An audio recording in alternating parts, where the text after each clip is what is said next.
كل شيء قدير اللهم حفنا بالتقوى والاستقامة وأعذنا من موجبات الندامة في الحال والمآل إنك سميع الدعاء وصل اللهم بجمالك وجلالك على سيدنا محمد وعلى آله وصحبه أجمعين وارزقنا كمال المتابعة له ظاهرا وباطنا برحمتك يا أرحم الراحمين فضل سبحان ربك رب العزة عما يصفون وسلام على المرسلين والحمد لله رب العالمين تقبل منا يا كريم.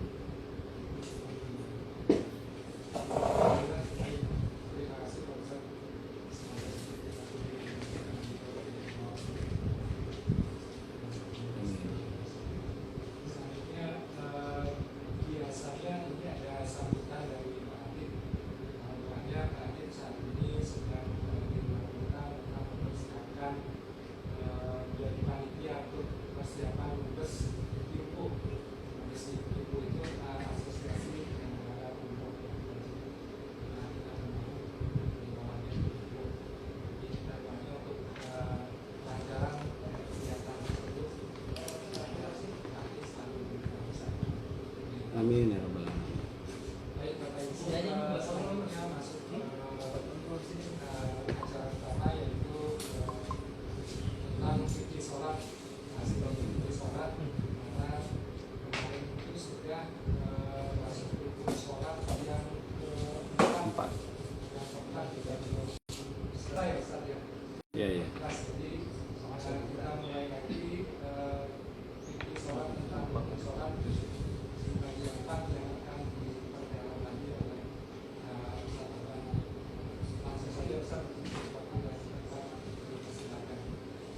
Terima kasih. Assalamualaikum warahmatullahi wabarakatuh. Alhamdulillahirabbil alamin. Allahumma shalli wa sallim ala sayyidina Muhammadin salatan taj'aluna biha min ahli al-ilmi zahiran wa batina wa tahsyuruna bi'ibadika as-salihin fi dunyana wa ukhrana wa ala alihi wa sahbihi wa sallim wa man tabi'ahum bi ihsanin ila yaumiddin amma ba'du. Kepada yang kita hormati sama-sama, kita cintai, kita sayangi Kakanda Dr. Andes Haji Atik Mulyanto yang saat ini sedang persiapan menuju ke puncak untuk persiapan Mubes tanggal 20 Oktober insya Allah. Dan jamaah teman-teman saya yang ada di sini, ada Pak Chandra, ada Pak Sigit, ada Mang Wandi, ada Mang Taufik ini yang nggak pernah lelah setiap hari Minggu datang, ada Mega, ada Reni. Alhamdulillah jamaah sekalian, mudah-mudahan semuanya diberikan kesehatan oleh Allah Subhanahu wa taala. Rezekinya lancar, banyak berkah. Mudah-mudahan diberikan terus keberkahan oleh Allah Subhanahu wa taala. Kita lanjut tentang fikih salat ini ya. Fikih salat saya akan sedikit mengulang bahwasannya dalam kitab Mabadiul Fiqhiyah ini juga di Facebook juga sama, tapi kalau nanti di Facebook itu akan saya baca secara keseluruhan. Kalau di sini kan memang khusus untuk fikih salat aja, kemarin dari wudu, sekarang sudah masuk ke salatnya. Nah, sekarang saya akan ulangi lagi bahwasannya dalam Mabadiul Fiqhiyah ini rukun sholat itu ada 14.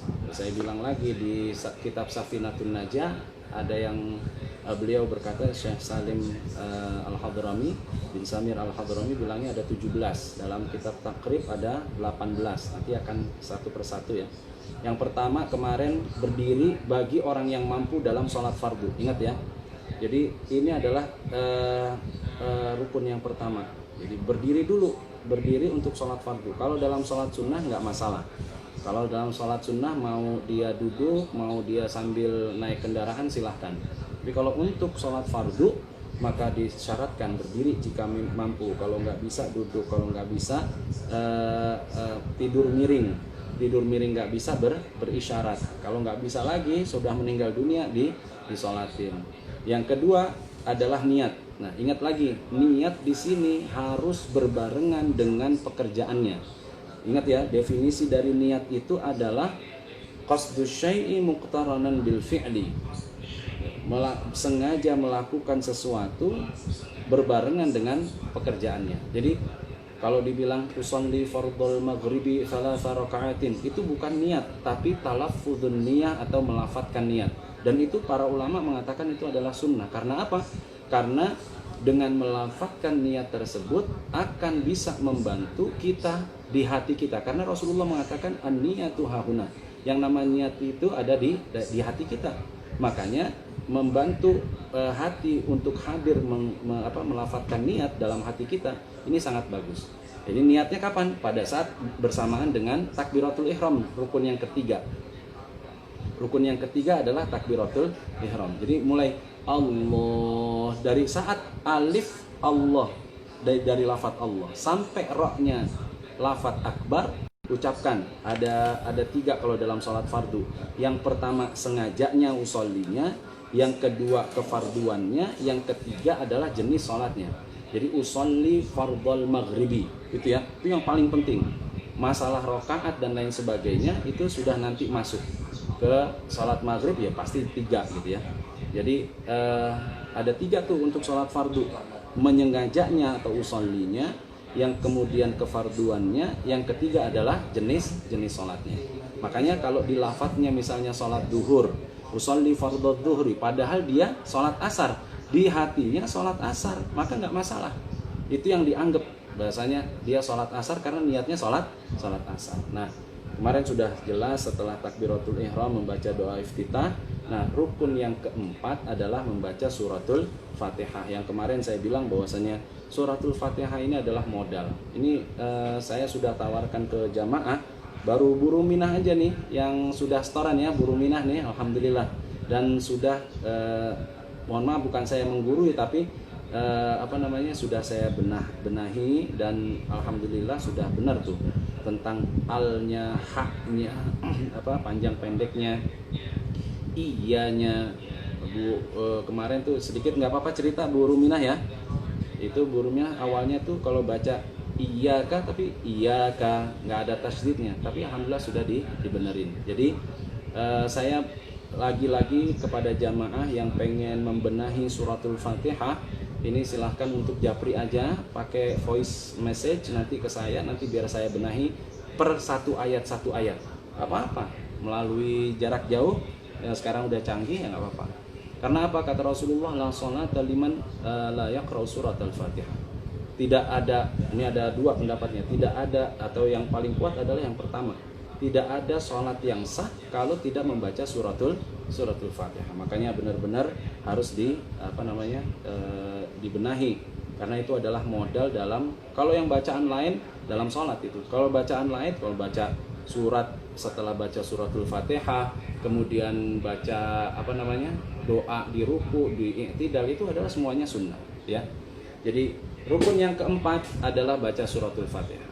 Jadi baca suratul Fatihah itu, setelah baca suratul Fatihah ada sunnah hayat, yaitu membaca surat-surat yang kita mampu. Yang kita mampu artinya yang kita bisa. Yang ada orang yang begini, dia suka diketawain tuh, lu mah kalau sholat inna ma kulhu terus, ya kan, itu surat andalan. Surat andalan, tapi nggak apa-apa itu inna a'toina, tapi bacanya benar ya. Inna a'toina, inna sama kulhu tapi bacanya benar, lebih baik daripada dia baca suratul Baqarah tapi nggak benar. Atau dia, makanya dibilang surat pendek yang ada di juz amma itu sebenarnya kandungan sastranya lebih tinggi daripada surat-surat yang panjang. Iya, kalau kita pelajari ilmu Al-Quran begitu. Nah, paling enggak benar gitu. Itu aja yang dibaca tapi benar. Qul ya kulhu. Itu enggak apa-apa. Tapi benar. Qul ya ayyuhal kafirun la a'budu, panjang pendeknya benar. La, itu ada mad jaiz munfasil, a'budu ma ta'budun wala antum a'biduna ma a'bud wala ana, bukan ana, wala ana. Kadang-kadang orang bacanya begitu, wala ana a'bidum ma 'abattum. Kalau udah bacanya benar semuanya lebih baik gitu. Inna a'tayna juga sama. Inna itu ada gunnah, nun tasydid. Itu harus dibaca gunnah. Terus ada mad jaiz munfasil. Inna a'tainakal kautsar. Orang bacanya biasa kal kausar. Makanya saya bilang bahasa Arab itu sangat sensitif gitu. Ini bukan pengen nakutin Bapak Ibu, tapi kita harus memperbaiki gitu, harus memperbaiki. Saya bilang tadi meskipun itu surat andalan, tapi kalau dibacanya benar, ya bagus daripada dia baca surat yang panjang tapi apa? Tapi nggak benar gitu. Jadi ingat ya, al-kautsar. Inna a'tainakal kautsar.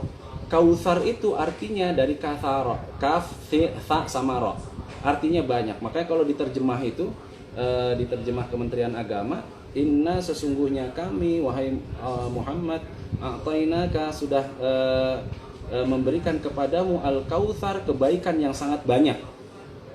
Ya pada saat Rasulullah, ini ayatnya kan itu pada saat Rasulullah diejek sama orang kafir, Rasul nggak punya apa? Nggak punya keturunan. Iya, nggak punya keturunan dibilang. Makanya diturunin ayat ini. Kami sudah memberikan kepada Muhammad apa? Kebaikan yang sangat banyak. Ada juga yang mengartikan bahwasanya Al-Kautsar itu adalah telaga apa? Telaga Kautsar. Ya, telaga Kautsar. Kami sudah memberikan kepadamu telaga Kautsar wahai Muhammad. Nanti itu telaga yang bakal kita kalau minum dari telaga tersebut kita nggak bakal haus selamanya.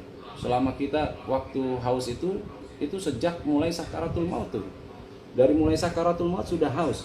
Nanti begitu minum dari air dari telaga Kautsar, maka kita tidak akan merasakan haus selamanya. Kalau orang umroh suka ada di putaran kedua atau ketiga itu ada doanya tuh. Allahumma inna wasqina min haudi nabiyina Muhammadin sallallahu alaihi wasallam. Tuh suka saya kenceng itu, syarbatan haniatan mariatan la nadma'u ba'daha abada. Pak Sudarsono masih ingat nggak tuh doa itu tuh? Ya Allah, berikanlah kami minuman dari telaganya Nabi Muhammad, syarbatan dengan minuman, haniatan yang enak, mariatan yang menyegarkan, la nadma'u ba'daha abada, dan kami tidak akan merasakan haus selamanya. Ya, surat andalan, tapi kalau kita bacanya benar, insya Allah menjadi hebat daripada dia baca surat-surat yang panjang tapi bacaannya ya kurang benar gitu. Makanya bahasa Arab kalau dibaca Al-Kautsar itu Al-Kautsar nanti dibacanya salah itu. Itu ayat untuk menenangkan Nabi, untuk memberi kabar gembira kepada Nabi. Sudah kuberikan kau wahai Muhammad kebaikan yang banyak. Kalau dibaca Al-Kautsar namanya perpecahan. Wahai inna sesungguhnya kami telah memberikan kepadamu perpecahan wahai Muhammad. Ini kan jadi nggak benar kalau kayak begini.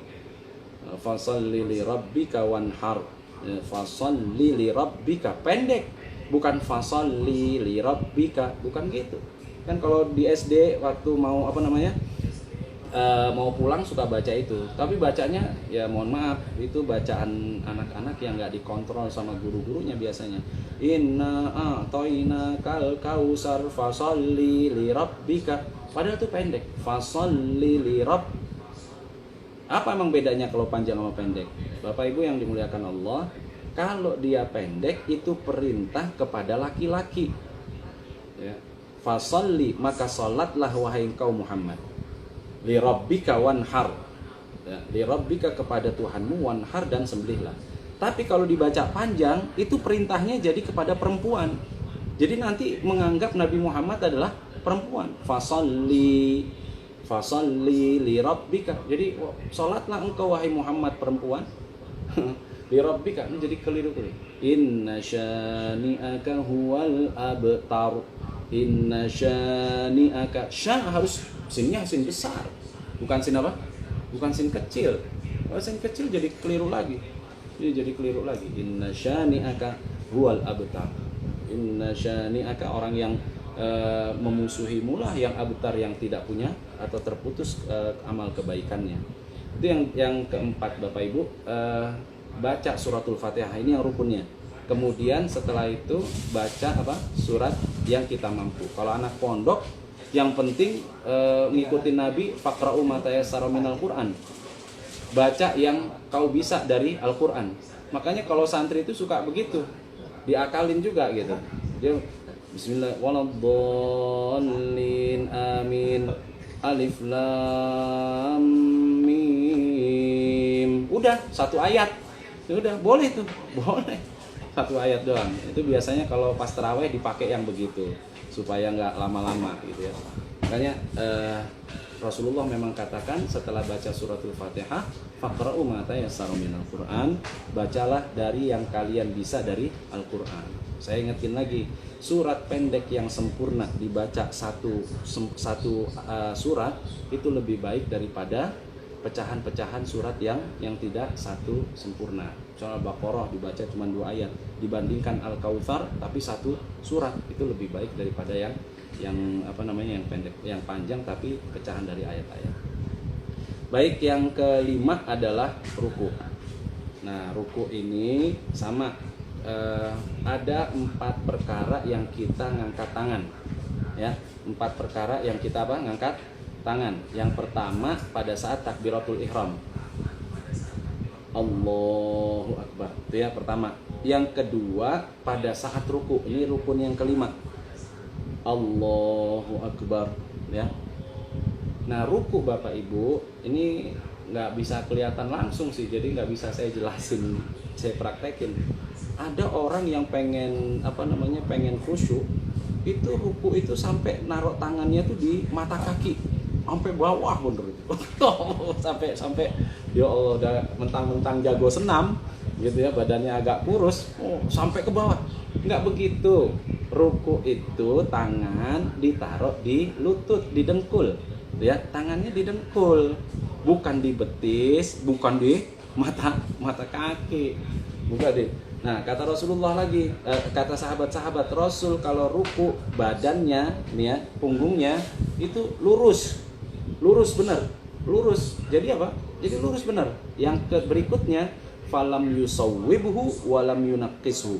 Beliau nggak nengok ke atas, beliau juga nggak nengok ke belakang pada saat ruku. Jadi posisinya lurus, kepalanya, pandangannya menuju ke tempat sujud. Gitu ya. Ini ruku, sifatnya ruku tuh. Jadi Allahu Akbar, ngangkat tangan dari mulai berdiri menuju ke ruku, angkat tangan. Allahu Akbar, ini yang kedua, angkat tangan. Ingat, ruku ditaruh di dengkul, tangannya di lutut, kemudian punggungnya lurus, kan? Kemudian lagi kepalanya tidak naik, tidak nunduk, gitu ya, tidak naik, tidak nunduk. Falam yusawwibhu walam yunaqqishu. Jadi kepalanya menghadap ke tempat sujud, gitu ya. Itu sifat rukunya Nabi. Terus yang dibaca apa? Macam-macam. Jadi kalau kita diajarin, Imam Ghazali bilang kalau sholat sendiri baca subhana rabbiyal azimi wa bihamdi, ya, 10 kali kalau sholat sendiri. Kalau sholat jamaah 3 kali, gitu ya. Ini yang kita baca sehari-hari, yang diajarin kita oleh orang tua kita, ya begitu, ya, yang diajarin kita. Karena apa? Rasulullah yang pernah bersabda, fa'azzimu amma fir ruku, adapun kalian ketika sedang ruku, fa'azzimu fihi rabba, maka agungkanlah Tuhanmu. Bapak Ibu yang dimuliakan Allah, jamaah Tintur mudah-mudahan punya rezeki nanti kita berangkat bulan Ramadan di 10 malam terakhir. Aminin semuanya, amin. Ya, amin, dan mudah-mudahan bisa berangkat. Nah, kalau 10 malam terakhir di bulan Ramadan di Mekah dan di Madinah, itu ada 2 kali sholatnya. Makanya jangan, waduh, nih kadang-kadang di Indonesia nih nyari yang 8 aja. Di Mekah itu tarawihnya 20. Ya, kalau di Mekah tarawihnya berapa? 20. Tapi kalau sudah masuk malam 21, itu witirnya nanti tuh. Jadi tarawih habis Isya itu biasanya 1,5 jam, 1 juz. Tuh, di Mekah tuh 20 rakaat. Nanti nggak sholat witir dulu. Kalau dari hari pertama sampai hari ke-20 ditutup sama witir tarawihnya, ya kan? Tarawihnya ditutup sama witir. Tapi kalau di 10 malam terakhir tarawihnya nggak ditutup sama witir. Kenapa? Karena nanti jam 1 akan ada lagi sholat malam. Itu namanya qiyamul lail. Itu kalau Bilalnya suka bilang begitu, Salatul lail, qiyamul lail yathabakumullah. Itu 10 rakaat lagi tuh. Tapi jangan tanya tuh Bu, Bapak Ibu ya, kalau udah 10 rakaat yang kedua, yang punya siaran langsung boleh lihat itu ntar kalau pas bulan Ramadan. Kalau udah yang sholat malam itu, sholatnya 10 rakaat, tapi durasinya bisa 2 jam sampai 2 jam setengah. Kenapa? Itu mengikuti apa yang disabdakan oleh dinyatakan oleh Siti Aisyah. Rasulullah dulu kalau lagi sholat, falatas al antulihinna wa husnihinna. Jangan tanya panjang dan bagusnya sholat Rasulullah. Panjang itu. Jadi taraweh yang 20 rakaat bisa 1 jam setengah, tapi ini 1 juz juga sama, 10 rakaat itu bisa 2 jam sampai 2 jam setengah. Bacanya lebih tartil, bacanya lebih pelan dan ada perasaan. Nah, disitulah kadang-kadang jamaah suka bingung tuh. Saya sering bawa jamaah dulu kalau pas 10 malam terakhir. Itu banyak orang Indonesia yang bingung kalau pada saat ruku dia baca subhana rabbiyal azim wa bihamdi 3 kali udah selesai itu. Terus bingung baca apaan lagi ya? Karena rukunya lama tuh. Rukunya lama banget. Nah, makanya kata Rasulullah, "Wa amma fir ruku", kalau kalian sedang ruku, fa'adzimu fihi rabba, maka agungkanlah Tuhanmu. Agungkan Tuhanmu dengan apa? Subhana rabbiyal azim. Mau dibaca 100 kali sampai boleh. Baca Asmaul Husna di situ juga boleh. Jadi ada lagi doa yang diajarkan oleh Rasulullah, riwayatnya Siti Aisyah. Itu yang biasanya orang Muhammadiyah pakai. Subhanakallahumma bihamdika Allahumma ighfirli. Ya, subhanallah, subhanakallahumma bihamdika Allahumma ighfirli. Itu di saat ruku. Jadi nggak apa-apa, jangan jangan ntar bilang ini bid'ah, ini salah. Orang tua kita ngajarin baca subhana rabbiyal azim, semua ulama-ulama juga itu mengajarkan subhana rabbiyal azim 3 kali gitu ya. Kalau sholat berjamaah, kalau Imam Ghazali begitu. Kalau sholat sendiri malah disuruh lebih banyak ya, 10 kali gitu ya. Nah, jamaah yang dimuliakan Allah, itu ruku. Nah, kemudian setelah ruku apa? Yang keenam, rukun dari dari sholat itu adalah i'tidal ya, bangun dari ruku. Ngangkat tangan juga ya. Jadi yang ketiga nih, saya bilang tadi ngangkat tangan sunnah dalam empat perkara.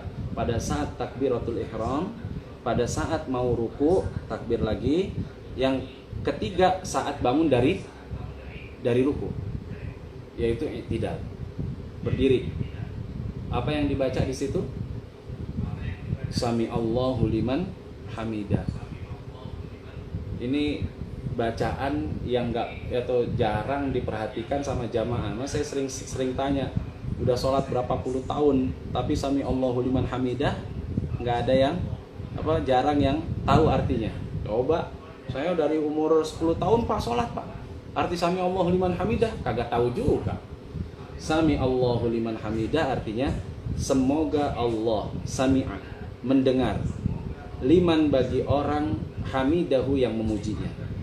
Ini bukan sembarangan Rasulullah membaca Sami Allahu liman hamidah, ada asbabul wurudnya. Dulu Sayyidina Abu Bakar pernah ketinggalan dalam sholat. Ketika ketinggalan dalam sholat dikejar, ternyata alhamdulillah masih dapat 1 rakaatnya siapa? Masih dapat 1 rakaat bersama Rasulullah. Rasulullah masih dalam kondisi ruku. Nah, begitu sampai di jamaah kok Rasulullah masih ruku, dia bilang alhamdulillah. Segala puji bagi Allah, alhamdulillah. Makanya malaikat Jibril bisikin kepada Rasulullah pada saat sholat dari ruku, wahai Muhammad, ucapkan, doakan semoga Allah mendengar orang yang memujinya. Karena Sayyidina Abu Bakar, kenapa? Sayyidina Abu Bakar memuji kepada Allah pada saat dia pikir ketinggalan, ternyata enggak ketinggalan. Alhamdulillah. Makanya dibaca Sami Allahu liman hamidah. Ada 2 pendapat. Pada saat i'tidal, kalau kita sholat sendiri, Sami Allahu liman hamidah dibaca. Ya, ada juga yang sholat berjamaah, Sami Allahu liman hamidah, makmum juga baca. Tapi ada juga yang berpendapat ketika berjamaah, imam membaca Sami Allahu liman hamidah, makmumnya baca Rabbana lakal hamdu mil'us samawati wa mil'ul ardi wa mil'u ma syi'ta min syai'in ba'du. Itu sebenarnya doanya kurang lengkap itu. Allahumma rabbana lakal hamdu mil'us samawati wal ardi wa mil'u ma syi'ta min syai'in ba'du ahla tsana'i wal majdi ahaqqu ma qala al 'abdu wa kulluna laka 'abdun Allahumma la mani'a lima a'taita wa la mu'tiya lima mana'ta wa la radda lima qadaita wa la yanfa'u dzal jaddi minkal jadd. Harusnya begitu tuh bacaan doa i'tidal tuh. Panjangan Pak Ustaz, pendek-pendek aja dah. Kalau orang Muhammadiyah malah pendek lagi. Rabbana lakal hamdu hamdan katsiran thayyiban mubarakan fi. Udah begitu. Dan itu memang ada riwayatnya. Jadi boleh macam-macam ya. Kayak yang diajarin dari kecil oleh orang tua kita dan itu diambil dari para ulama-ulama zaman dulu memang ngajarinnya begitu. Rabbana lakal hamdu mil'us samawati wa mil'ul ardi wa mil'u ma syi'ta min syai'in ba'du ya. Tapi kalau mau lengkap lagi ahla tsana'i wal majdi ahaqqu ma qala al 'abdu wa kulluna laka 'abdun Allahumma la mani'a lima a'taita wa la mu'tiya lima mana'ta wa la yanfa'u dzal jaddi minkal jadd. Jamaah yang dimuliakan Allah, kalau dalam berjamaah kita masih dapat satu ruku bersama imam, maka masih dihitung satu rakaat. Ketika kita berjamaah kok ketinggalan, tapi ketinggalannya cuma di ruku, masih dapat ruku, berarti kita masih dapat satu rakaat gitu ya. Tapi kalau imamnya sudah berdiri dari ruku, maka meskipun kita ketinggalan gitu ya, kita nggak dapat satu rakaat. Kalau Imam Nawawi Banten malah begini, misalnya kita masbuk nih, ketinggalan, imamnya lagi ruku, tetap rukunnya yang 3, nomor 1, 2, 3 itu satu paket. Jadi yang pertama takbir dulu, Allah, niat berdiri, niat takbir ya, Allahu Akbar, takbiratul ihram dulu. Baru setelah itu kalau masih ruku kita takbir lagi, Allahu Akbar ya. Tapi kalau misalnya imamnya udah sujud, ya tetap takbiratul ihram dulu, Allahu Akbar gitu ya. Tapi nggak usah takbir lagi untuk mengikuti imam gitu ya. Imamnya langsung sujud, lagi sujud ya kita langsung sujud gitu.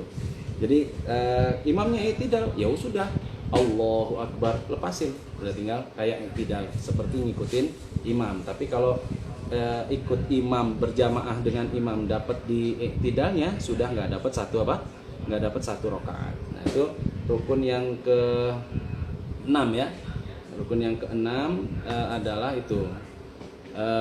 Berikutnya di dalam i'tidal gitu ya, boleh dua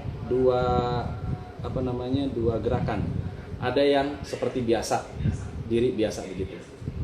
Ya, Sami Allahu liman hamidah. Ada yang meletakkan di bawah sini.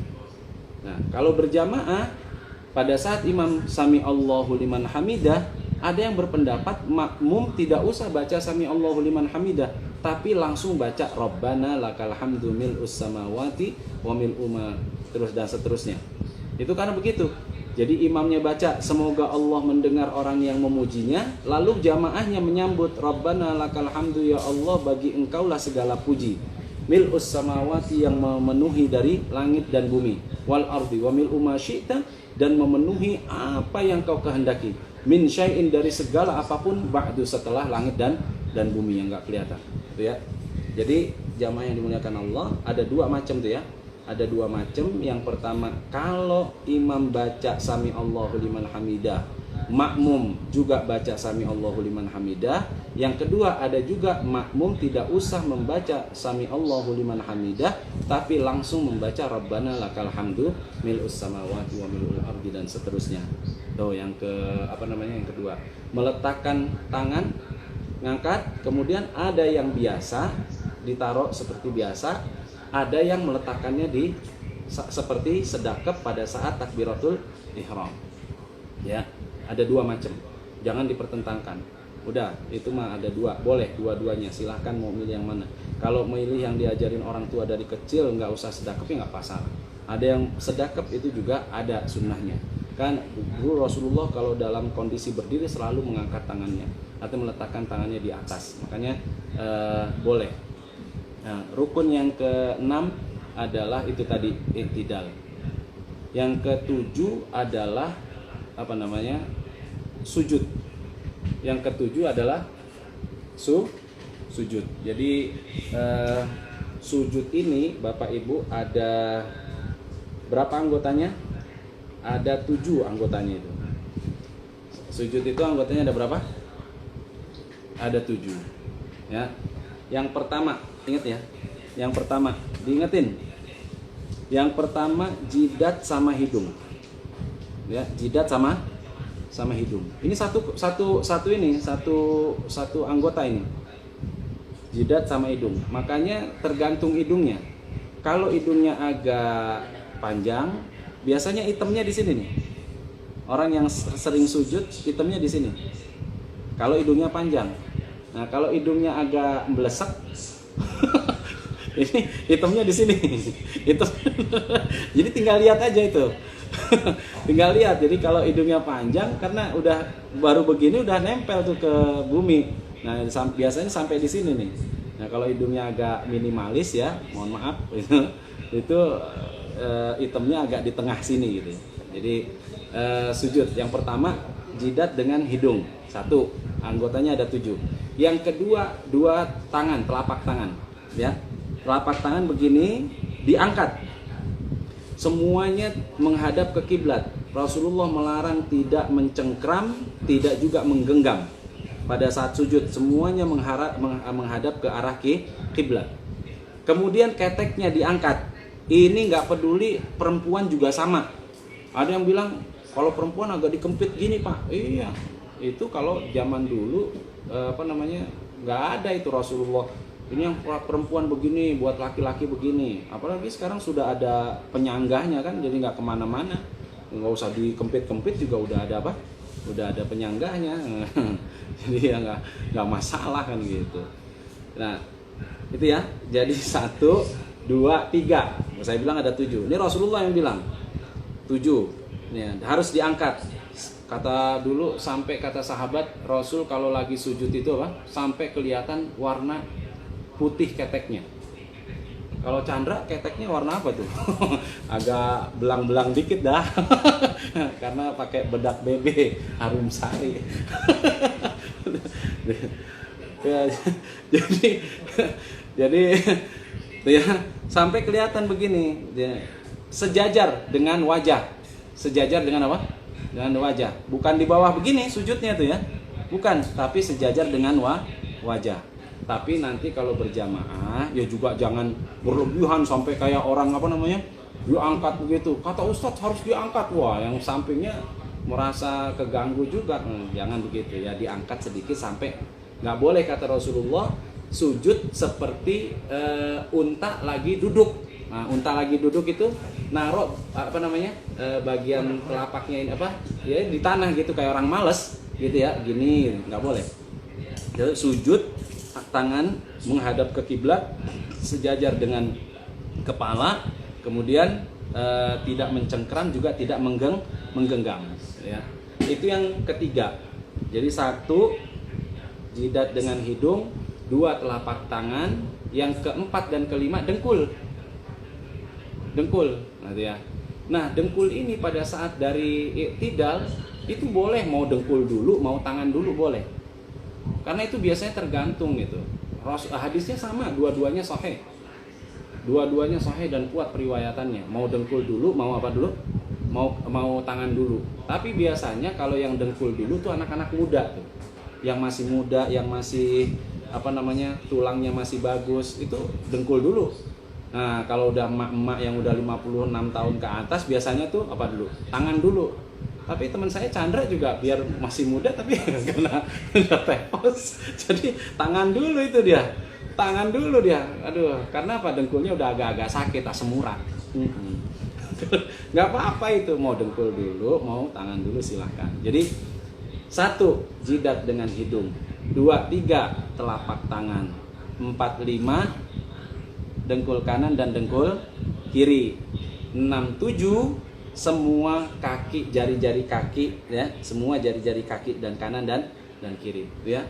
Kalau nggak kuat boleh, nggak usah menghadap ke kiblat, jari-jarinya boleh ya. La yukallifullah nafsan illa wus'aha. Allah tidak memaksa atau membebani hambanya kecuali yang dia mampu, kecuali hambanya yang mampu. Kalau misalnya mampunya begitu ya sudah, silakan. Tapi kalau jangan nggak mampu-mampuin, kayak saya ini masih mampu lah kalau sujud itu ya.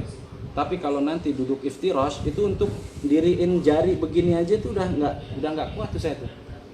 Karena agak sehat saya tuh kan, gemuk. Pak Bu Lin juga kayaknya sekarang agak gemukan itu. Bu Yuli juga sama, meskipun senam-senam terus kayaknya agak gemukan juga itu. Pak Sarmuji, Pak RT itu. Pokoknya gemuk semuanya lah. Apalagi Bu siapa namanya? Bu Jamila. Wah, makan pempek terus. Gemuk dia. Jadi susah ya. Jadi saya ingetin lagi, rukun yang ketujuh adalah apa? Sujud. Sujud itu anggotanya ada berapa? Ada 7. Ada 7 yang apa namanya? Jidat sampai hidung, 2 telapak tangan sejajar dengan kepala, tangannya diangkat. Kemudian 2 dengkul, boleh dengkul dulu, boleh tangan dulu pada saat sujud. Yang ke-6 dan ke-7 adalah jari-jari kaki kanan dan kiri, ya. Itu. Yang dibaca saat sujud apa? Yang dibaca saat sujud ada seperti yang tadi itu, subhana rabbiyal a'la wa bihamdi. Saya ingetin lagi, kalau Imam Ghazali kalau sholat sendiri bacanya suruh berapa kali?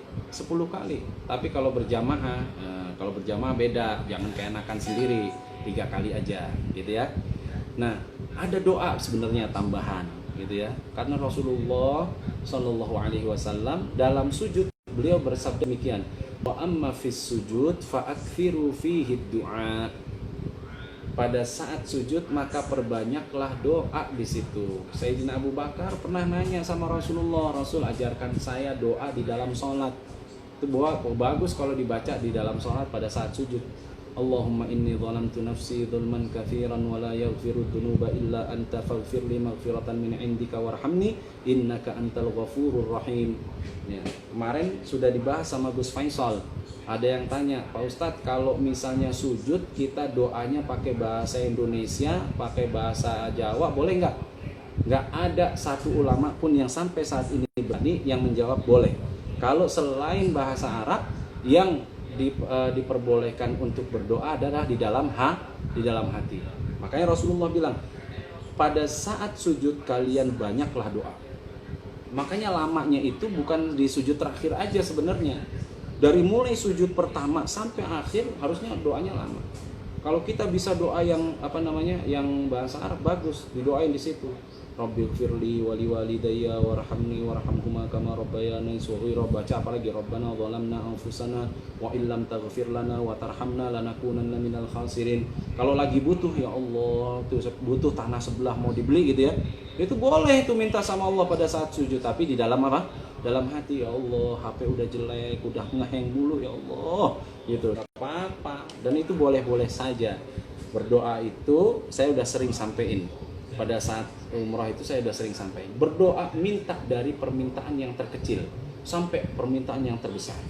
Permintaan terkecil itu apa sih? Permintaan yang berkaitan dengan dunia. Itu namanya permintaan terkecil. Iya, pada saat sujud anaknya lagi ujian, ya Allah, mudah-mudahan anak saya diberikan kelulusan, boleh. Itu kecil. Ya Allah, mobil udah nggak enak, ya ini pengen ganti, kasih rezekinya, boleh. Ya Allah, motor udah oglek lagi nih, orang-orang udah pakai yang gede-gede, saya masih pakai motor yang kecil aja. Minta boleh. Itu permintaan kecil, buat Allah tuh kecil. Ini permintaan dunia kecil. Tapi jangan lupa ya, jamaah yang dimuliakan Allah, minta permintaan yang terbesar. Itu mintanya pada saat sujud. Makanya Rasulullah kalau udah sujud, udah nggak mau bangun lagi, kayak seakan-akan nggak mau bangun. Nikmat dia. Beliau ini memuji Allah dengan pujian yang sangat hebat. Iya. Dan minta itu perkara-perkara di akhirat nanti. Dia minta tentang apa? Ya Allah, nanti kalau aku mati, matikan aku dengan husnul khatimah. Ya Allah, nanti kalau di kuburan, jangan kau berikan siksa di kuburku nanti, ya Allah.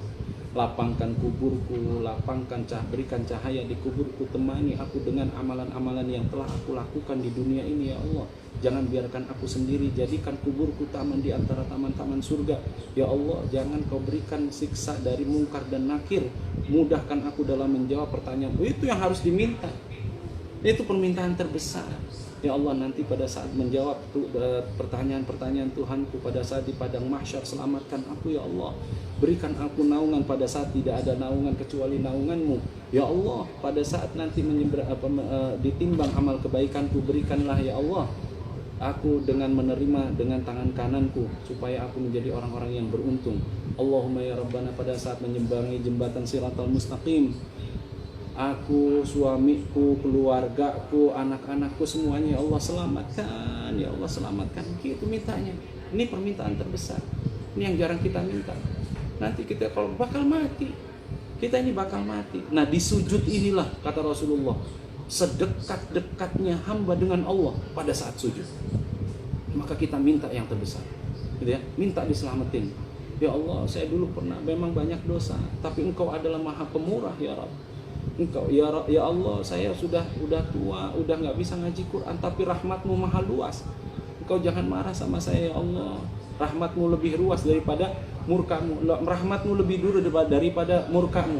Ya Allah, sayangi aku, keluarga aku, jangan lupa tuh ya, jangan lupa anak-anak di bawah, keluarga di bawah. Makanya karena banyak yang Rasulullah ceritakan, banyak orang yang di dunia seakan-akan mesra, tapi nanti di akhirat banyak yang apa? Yang banyak yang berantem. Itu ngeri banget itu gitu. Maka mudah-mudahan kita semuanya diselamatkan oleh Allah Subhanahu wa taala, dan semuanya, saya semua seluruh jamaatin yang pada hari ini ikut pengajian semuanya ya Allah masukkan ke dalam surganya Allah Subhanahu wa taala. Jangan sekali-kali ya Allah kita dikasih yang namanya, jangankan nerakanya, jangan dikasih baunya sedikit pun. Mudah-mudahan kita dihindari dari siksa itu semuanya. Mudah-mudahan semuanya diberikan kemudahan, semuanya masuk surga tanpa hisab. Amin amin ya rabbal alamin. Itu sampai ke sono-sono tuh gara-gara sujud itu ya. Dan lagi-lagi saya ingetin, sujud anggotanya ada 7. Tadi sudah. Terus yang dibaca pada saat itu subhana rabbiyal a'la sendiri 10 kali. Kalau berjamaah 3 kali. Nanti di sujud itu banyak doa-doa. Silakan doa apapun, minta yang terkecil sampai yang terbesar. Nah, rukun yang ke-8, al-julus bainas sajdatain, duduk di antara 2 sujud. Duduk di antara 2 sujud itu yang dinamakan dengan duduk iftirash. Duduk apa Bapak? Duduk iftirash. Dia duduk di antara 2 sujud. Apa yang dibaca? Rabbil firli warhamni wajburni warfa'ni warzuqni wahdini wa'afini wa'fu anni, gitu ya. Itu yang sudah masyhur, terkenal gitu. Dan nggak ada doa yang paling sahih kecuali doa itu dalam duduk di antara 2 sujud itu, jamaah yang dimuliakan Allah. Nah, duduk di antara 2 sujud itu juga ada aturannya. Makanya salat ini jamaah yang dimuliakan Allah, Rasulullah sudah bersabda, "Shallu kama ra'aitumuni usolli." Salatlah kalian seperti kalian melihat aku salat. Ini sabdanya kepada sahabat. Nah, sahabat-sahabat menceritakan bagaimana sifat salatnya Rasulullah, detail dari mulai takbir sampai salam.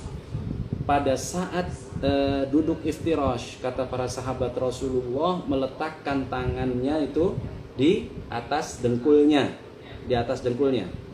ya. Ini gimana nih meraktekinnya?